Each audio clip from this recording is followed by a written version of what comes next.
गाजीपुर में लागल सरकसवा तमारे लाखों कसवा ये हीरो। गाजीपुर में लागे सरकसवा तमारे लाखों कसवा ये हीरो।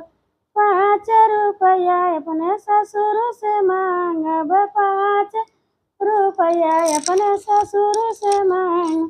हमहू देखब सरकसवा तमारे लाखों कसवा ये हीरो।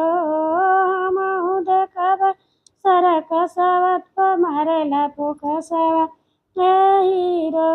गाजीपुर में लागल सरकसवा तमारे लाखों कसवा ये हीरो।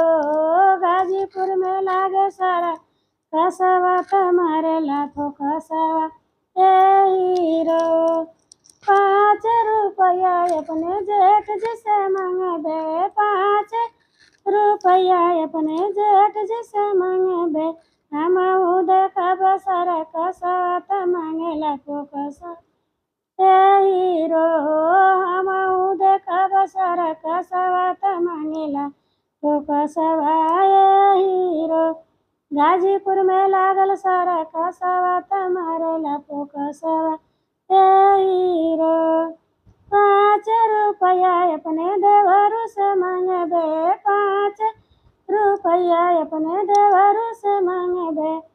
हमहू देखब सरकसवा तमारे लाखों कसवा ये हीरो। हमहू देखब सरकसवा तमारे लाखों कसवा ये हीरो। गाजीपुर में लागल सरकसवा तमारे लाखों कसवा ये हीरो।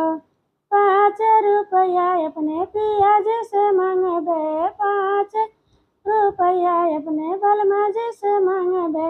हमहू देखब सरकसवा तमारे लाखों कसवा ये हीरो।